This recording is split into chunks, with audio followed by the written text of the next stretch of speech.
Hello, hello, Rhoda here. Welcome to my craft room. Today, instead of a sneaky peek, which, I haven't chosen a new book yet, I'm going to kind of just give you a heads up on my process of the Poe journals. Now, I filled them. I've got two things in here I do need to do with you on film, and I'll get those out before my trip this week. Well, it's the 8th. It's not really this week. But anyhow, this is how it's going to look. This is um, the width of the spine. It's going to be 3 inches, I believe. And like I said, I have them filled. This is going to be for the cover. So that's why it's paper clip there. And then I just, I got in here and I filled everybody up with those, Tracy Fox ones. And then whatever I had, I kind of, ouch. That little guy, he kind of doesn't do what I want him to do. I'm trying to see where and I've got to get them into, and which I've got over here. I've got all of this chipboard glued together so I can make covers. And this is how I do it. I just glue them all together. I mean, I've spread the glue out as far as I needed it to, but you can see I used my pizza boxes, a cereal box. This I think was 2 or 3 pizza boxes, and another cereal box, and a few other like scrappy pieces. I think this is another pizza. Yeah. So I've got those done. I've put them together the other day, put them down, put weights on them, and they're ready to go. So once I get them in there, you'll see more of this beautiful lace kind of situations where I've got it sticking out here, as you can see. Yeah, that'll be for later on. Now here, no, that's the wrong side. Here is one of the little ideas that I'm going to be putting together with you. Now, this was part of the Pink Monarch prints. She had these 2 pieces, and I forget how they were supposed to be. They may have been the outside parts of her Halloween. It was like a Halloween Super Simple 3. And I saw where the pink... Wait a minute, what was the name of that? The White Rabbit journals. That's it. I took my sticky note down that had her name on it. But she had these together somehow. How did she have that? I'm gonna have to figure out how she had it now, because she cut out the front here where it was a frame. So that's why there's a picture of Poe. But they came apart, flipped up. I'm trying to remember how she had it now. I'll have to rewatch her video. I've got it on save. I just love the way her... Now, hers was a little simpler than mine, where I'm putting, a few bunch of things that I've put together in it. But, sometimes the simpler is the better, to tell you the truth. And I just love how she put hers together. Now, here's the other one. What is this? Oh, remember me telling you I was going to have to get rid of this somehow? It's like the bleed through from the embossing on this side, and you could see it over here. And I'm not that crazy about it. So I got a piece from the Poe kit that was like a letter or something. No, not a letter. It's like a signature. Oh, it's the very end of a letter. I guess that's it. In 1845. So it's going to go down here. I got to cut it down. And I've got a few pieces here to go in it somehow or around it. I've got a tag here I made with that cool bottle from Chestita. And another little tag to go in it. So that's how this is all going to go about. This one I may do with another one of the videos I plan to do for you, because this one's pretty simple. So I may blend it in with this other one I just showed you. And then here's... No, that's not it. I thought I had another one. Maybe not. Maybe not. Maybe that was it. I knew I only had a couple things left. Okay, so that's it. Well, there's your, there's your sneaky peek. Whoopsie. I did have a couple of other things that I had. I had all these things in my head I wanted to do and make for these journals, but I never got around to it. I mean, I got these tags from Hobby Lobby, and I thought they would make a cool tag, labeling kind of a tag to go in the journals, but I never got around to doing it. See, there's smaller ones there. I thought they would work good with the names that came along with the journals, especially those, like the Black Cat or one of the other titles. But maybe I'll do that in the few Halloween journals I might get done after I get back from the trip.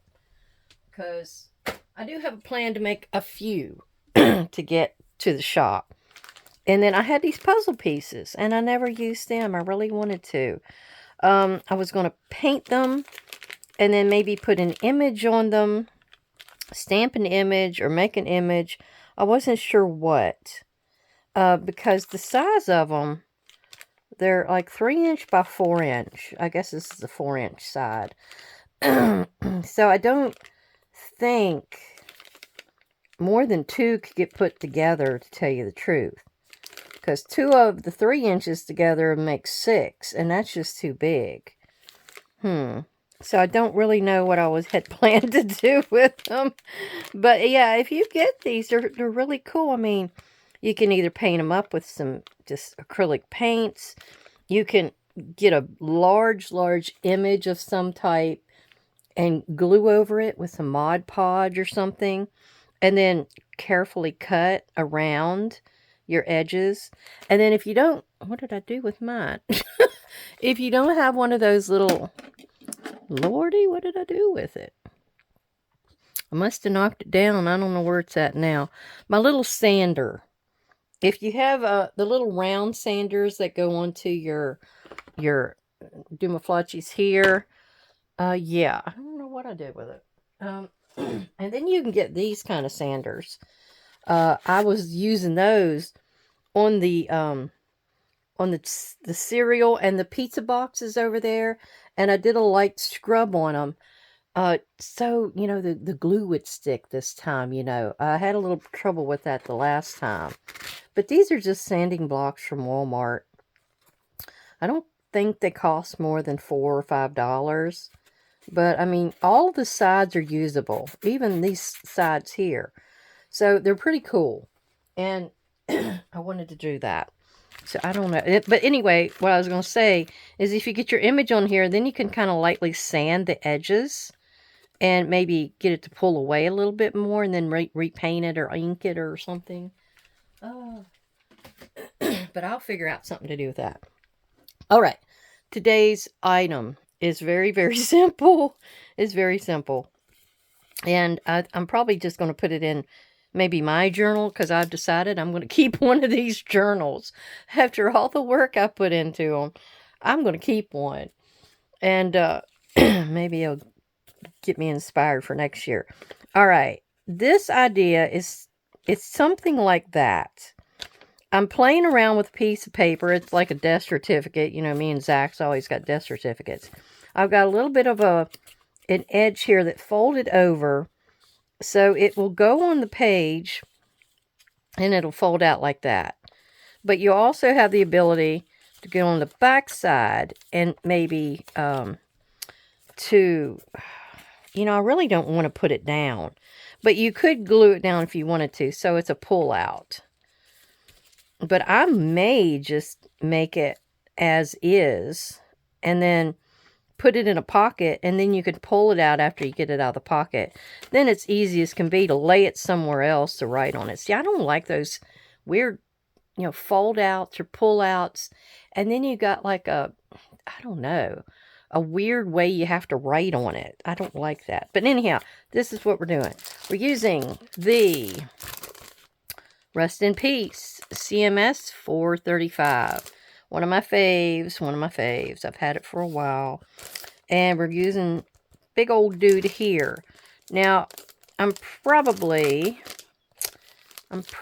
going to do something a little more in-depth because it's such a simple project. I think I'm going to do our masking. Yeah, remember these? The masking paper. I got it from May Made It. So I don't know.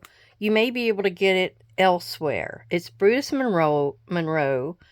This is the barcode if you need it. But it's got to see that. I used it before with that skeleton head from the other kit. But what I'm going to do is I'm going to take a full one here. And the way you use it, what I want to do is make a background. That's where I'm getting at. I'm going to have a slight background on our page or our pull out. What would you call that? It's going to be sort of like a tag or a journal card, kind of a pull out. Maybe that's what I call it, a journal card pull out. That'll work. All right. So we have this. I'm going to use the VersaFine pigment ink. And then we have a London Fog Memento Dewdrop. But right now I'm just going to get my image on my masking piece. Ooh, that's a juicy pad. I had to get me a new pad. The other one was history. It just wasn't working anymore. Now I'm going to go over as far as I can so I can save some of this masking paper for something else later on. Alright, so that's how we're going to do it. Like that. Alright. Now I got to clean that off. Okay, so our little skeleton guy is going to go up here, and I'm going to cut this, you know, about right there. I don't even know what that is. Let's see. Let's measure it. So I've given myself 5. We're just going to go 5.5. Because that'll be 5.5. Right about there. That may be what I had planned to do, but I don't know if that turned out that way. And then we're going to have it. What distance is that? Let's see down here. It's about 7, so that works. Let's mark it at 7. I did want this kind of grungy stuff on the background, although I'm going to have something else on here with it. So let's go to about here. And I'm not making it with the extra piece to glue it down. I'm not doing this one like that. But if you chose to do it, be sure to give yourself a little bit of extra there for the glue down part. Now, what we're going to do is put this, cut this up first, and then I'll be right back. Okay, now let me be sure to say, if you're not into skeletons or Halloween, you can do flowers. If you have a nice big bouquet, you have another kind of image, a cat, a dog, you know, whatever. You know, you don't have to do it like I'm doing it. You use this idea as a technique for something else that you would rather do. Now, I have a fold, one of the folds that will be going under is at 1.5. So let me get up here and I'm going to go to 1. Did I say 1.5? 1 3/4. Good grief. Get it together, girl. And then the other fold, which will probably go under, is at about 3.5. So 1, 2, 3.5. Somewhere around in there. So let's try that. All right. So this one, and it has to fold a certain way because what it is, I'm trying to get this image, this one black image to come out like that. So it's all solid. Now, I had a little problem because of this edge here, and this is thin copy paper, but this edge kept a little bit of the ink from, you know, completing the image. So I'm thinking I'm going to try something else here. Now, if you wanted to, you could go right on ahead and do it. That way, I'm trying to figure out how to fold this on that. There we go. Maybe that's it. There. See, it's not very big. Not very big at all. But that's what we want, because we want to be able to fold it like a Z fold. So you can get in here and erase the marks that you made. And since it's just a thin piece of paper, I don't think you're going to have to worry about, you know, shoring it up with, washi tape, unless you want to. Maybe that'll be part of your, but I don't think it'll fold back as well, flat. All right. So we want to make our image go right there in the dead center. And I don't know. I may just go ahead and try it. Because otherwise it's going to be very detailed. The other way I was going to show you how to do it. And that would be just me putting something like right there under it. Yeah, whatever. I'm going to just do it this way. You know me, I'm making it on the fly usually. But I didn't like the idea of his nose and the part down the center of his face not coming out. This is so nice and juicy. Maybe it'll work for me. Let's say a little chant. See if it'll work. I'm trying to center it as I'm going down because it's got a little bit of a bow in it, being paper and finicky. So I'm going to do this and I'm going to rub it really good right here in the center area. And if you have a rag or something, that will make it so much easier to rub. Now, the top piece over here is not going to have a problem. It's that bottom piece. As you can see right here, the bottom piece is very pale. Very pale. All right. So we're going to do that. Finish it off. And then come off and see what we got. See, it still did it. And you can see it on the actual stamp. That part right there did not get stamped. And I don't think there's any way you can help it except if I was to line this back up and use like this right there. Let's just turn it over somehow. And it's not very straight, is it? But what I was going to do is I was going to line it up top and bottom. And then we're going to try to put this back on here and see if I can catch the last bit of that ink that's already there. All right, let's see. I don't think that one little thin bit is going to cause a problem. Oop, did it do it? I don't even think I got his nose. It didn't do too much, did it? I got a little bit of wet spot right there. Okay, well, we're going to have to let it lie. That's about as good as we're going to get it. I'm going to go ahead and stamp this off on this back side. Just to get that excess ink off of there.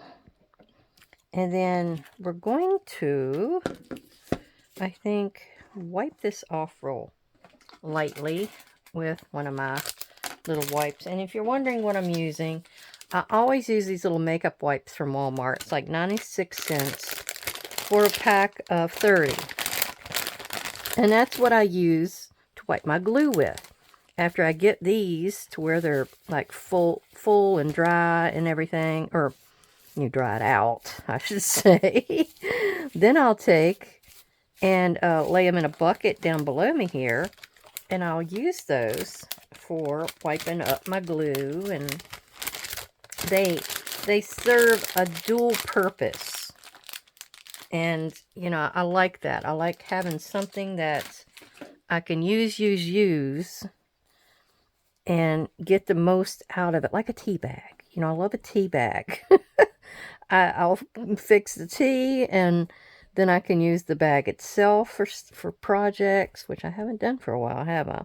I might have to think of a new project for some tea bags here soon. Maybe we'll do a cover. Maybe one of the covers for the Halloween journal can be something made out of tea bags. Okay, so that's what I do. I have to wipe the little bit of, you know, the foam. It actually foams up for me. Now, this part is basically what we just did.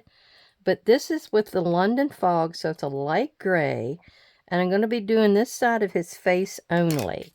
So I only need to do this side with the London fog. Like so. Now a little bit may go over to the other side. That's okay. It's a lighter shade. It's not going to be bold. And that's what I wanted here. I wanted just a light shade. Let me go ahead and tap that, so it will stay for me. All right, now we're going to go back over this. Now you can tape down your edges if you want with some washi tape to keep these things still. There's all kinds of stuff you can do. Put it on something where it's magnetized. Yeah. All kinds of fun stuff. I don't know if any of you remember. Now see, he's magically there, but he's not. It's magic. All right, so we're going to do that for the other side too. So we need to ink this side of his face. And it's kind of like, yeah, he's kind of there, he's kind of not there. Now I remember telling you before, and it's been a while, about this doctor. There was a Dr. Waldron in the Naugatuck area. It's very close to Kermit. It's just down the road. And what happened was the doctor had, I guess it was a mausoleum, because it was above the ground for his family to be buried in. And since he was a doctor, you know, he had formaldehyde on hand. Because I guess I don't know if he helped bury people or something, but he had formaldehyde. So what happened was, when he started burying his family, see how cool that is? It's because I almost used the Lost Shadow, but it was too pale. So this London fog is a little bit deeper, so you can actually see his face and stuff. Okay. So yeah.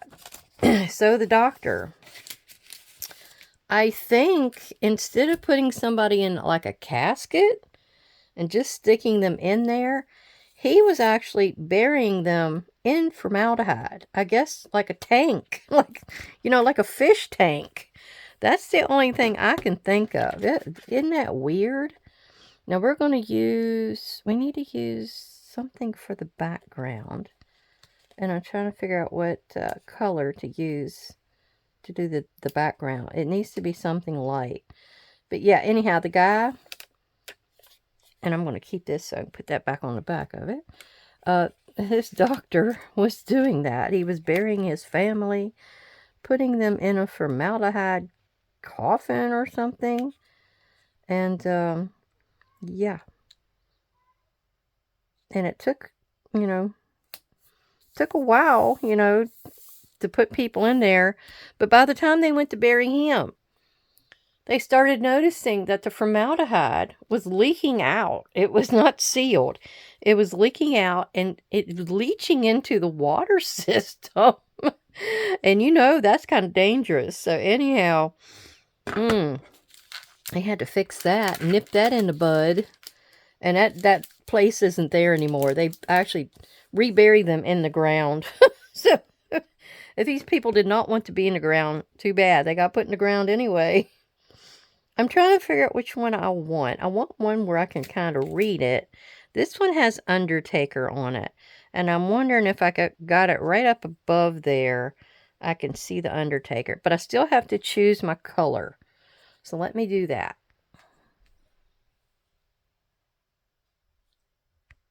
All right, I found this one, which sounds delicious. Toffee Crunch. And it's sort of a, I just rubbed it over here, and it's sort of a beige. It's a little different from this color. It's a little darker, but I think it'll go very nicely with my coffee dyed paper I've got here.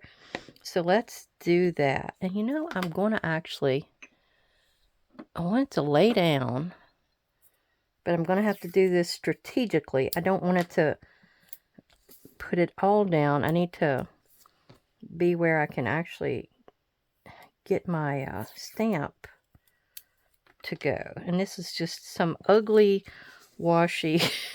I'm sure everybody's got a little ugly washi somewhere, right? Now just those two pieces is all I need. They're going to hold that down. So let's go ahead and try this. Let's do our Undertaker. Now you can do a first, second, or third generation stamping here. Now let me, you can see I've been stamping all over this. Now this is what it's going to look like. That is a first generation stamping. And I don't think that I need it to be any weaker, because this would be a second generation. Right there. And oh, well, there's nothing left. There is nothing left. So the first is going to be it. All right. I don't mind how it looks. I don't mind. All right. So we want our Undertaker. I'm going to put him up here at the corner. And try to get as close as I can to the top. Now, it's a shame I can't see the casket and burial part. I'm a little crooked. But we'll put him down here at the bottom in the center. So you'll be able to catch that part. Oh, yeah, like right here. Oh, now I got to watch where I'm at, because I don't want to, I've got to protect that area. Like that. I wonder if I could put this over that for now. Oh, yeah, I could. Usually you make two of those. So, as you can see, I'm cheating. I'm always cheating. All right, I'm going to stamp that off. And we're going to go for something else here. There's the big word casket, so let's try that. And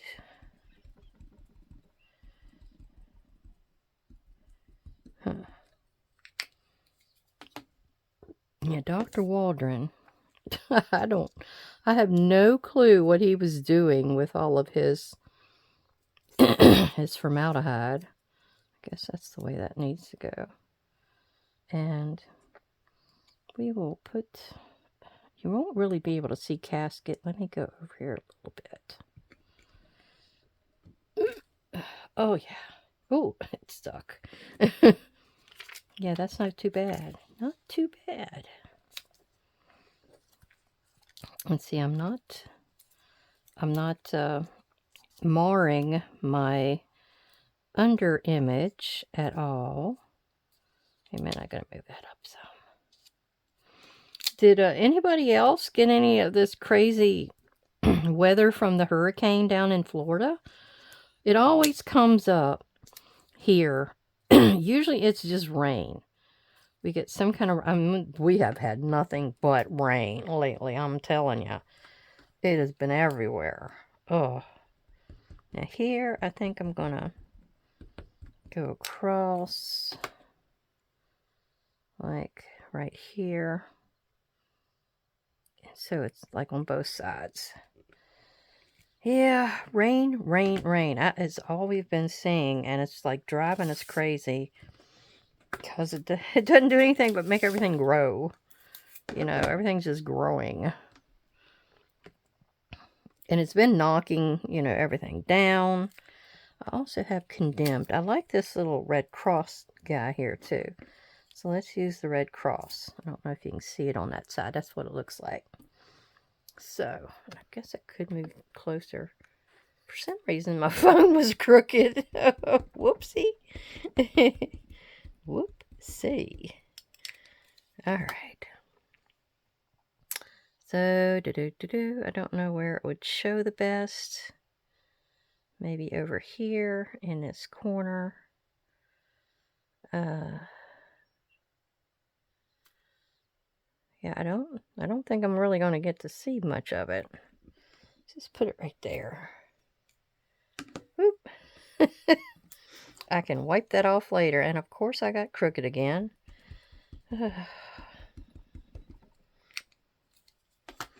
I don't think it really matters if it's crooked or not. It's just, you know, me.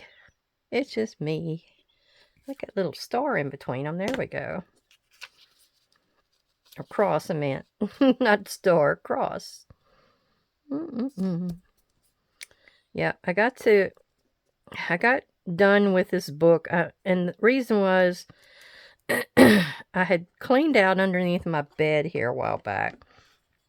And there was this one book I hadn't read for a long time. It was Robert Heinlein. Oh boy, you know, he's one of those great sci-fi writers, and you know me and my sci-fi. I love it. Okay, I gotta get this little one up here for this little guy. He's gonna go right in between the skeletons, and maybe down here on the left. Let's see what I do with him. Yeah, I want him to go right here. It's got poison on there. And then I'm going to put him... Oh. Making a mess, guys. I'm making a mess. Okay. And I'm going to put him down here, I think. Down here in the corner. There we go. Stamp him off. Put him back. And then I have this with the RX. And I think if I put it right there, you'll be able to see it. But anyhow, it was I got done with it, and I'm thinking, oh, what else am I going to read? So, I don't know if you're like me, but you get this feeling that you want to read a particular book. And, you know, I can usually remember them, because I've read them so many times. I would just read them over and over and over again. So, anyhow... I was thinking of the Jean Auel series, the Earth Children. I don't know if anybody else has ever read those, but oh, I love them. I just love them. And they are Ayla. Now, Clan of the Cave Bear was a movie that they put out. Okay, I'm trying to figure out which side is what here. Is a movie they put out, and she... Daryl Hannah played Ayla. And I've even heard of some people naming their children Ayla. So, yeah, it's a great series. It's like 6 books. And Ayla was someone who was, I don't know, she wasn't abandoned by her family. I think there was an earthquake, and the earth opened and actually swallowed her parents. I mean, she's only 4 or 5 years old. She wasn't very old at all. And then she just started kind of wandering, because she's by herself. She didn't know what else to do. And these Neanderthal people found her, is what the idea of the whole, you know, series is about. And she learned how to talk. Now, they didn't talk like humans. They actually did more hand gesture kind of things.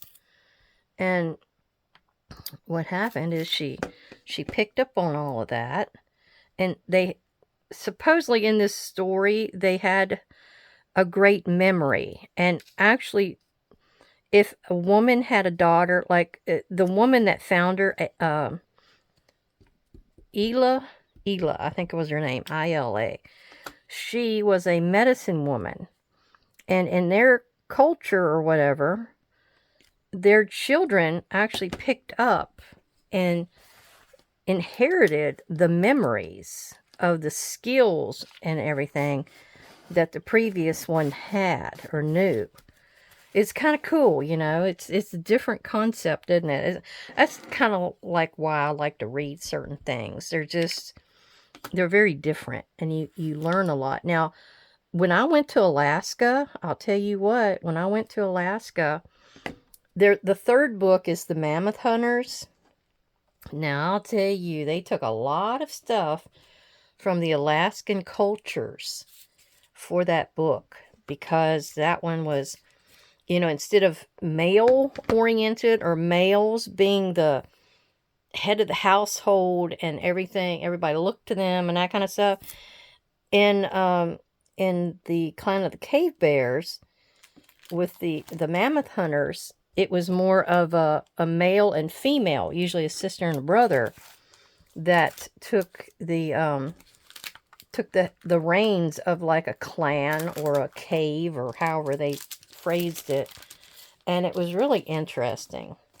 I was actually riding up in this little, gosh, it wasn't a trolley. What the devil was that thing? It was like a little thing that took us up to the top of a mountain. It was on like a wire, a cable car. Maybe that's what it was. Okay. You know me, I can't think of anything. It was a cable car. And, yeah, it was really exciting. And I was talking to her. Now, they had these names on the front of both of the cable cars. And I was asking her about that. And then I was talking to her about her family. I was, you know me, I'm always asking questions. But I thought that was so interesting to learn all that. All right, so here is what we're ending up with. I kind of used that outer layer there in more than one way. But here we go. So this is our, you know, you have the back side to write on if you wanted to. But you actually see through it, can't you? But I thought this would be kind of interesting. Now let me, you got to retrain it to lay down. So you got to do that crease, and then this crease on the left. And it will lay down. Did I do that right? There we go. So here is our little piece that we made today. It's a little fold out. We have some stamping involved. We have some masking involved. And yeah, it can be brushed around the outside. I forgot about that. I was going to do, okay, here's my Vintage Photo Oxide. And boy, you can see that this little brush has been used well, because I've been doing the back side of about everything that I was, I left white. I didn't want to use up too much of my ink for the price and everything for the books to be so high. So I actually inked a lot of the backs, because I meant for them to be where the person would journal, if they would choose to journal in the book. And so anyhow, I used this quite a bit on my backs of all my journal cards and the tags and that kind of thing. But I really love how this little thing does. It gives you just a very subtle look.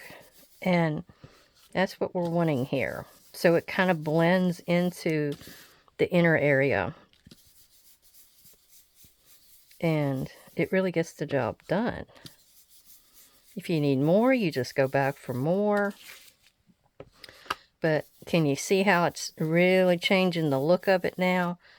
It kind of brings you in, because you've got that little bit of color. Now, I think Chestina may have got these at the Dollar Tree. So go to the Dollar Tree and look and see if you can find some of these. If you have a pad of ink, that's all you need. This and the ink. There we go. So I think that's all I need to do to that. I got a little bit more color on it. Yeah. Now, if you felt like you needed even more, you go in, because I'm a framer. I don't know if you call it that, but I call it framing. And I never feel like anything is like done unless I frame it. And you see this scorched timber is very close to being a dark or a black, I feel. So it's pulling your eye in. to the actual stamp itself. And see, we're going to play around with the corners a little bit, rough them up, and yeah. Sometimes you can't rough up these little wimpy corners as well as you can something with a cardstock base. But yeah, like there. I don't know if you'd want to go down that ridge with... Let's just try it and see what happens. Usually everybody inks their creases anyhow. Now let's bend this one back and see if we can ink that one a bit. And that one in the crease, so I can't really do that one. All right. So I think that really helped it. It gave it a little bit more color. I like the outside now a whole lot better. It's not so white and washed out. And that's the whole purpose of the inking. And a lot of people don't like the ink, but you know, it enriches it. It makes it have more color and more personality.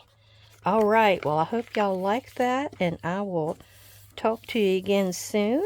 And everybody try one of these. They're very easy. Thank you. Bye-bye.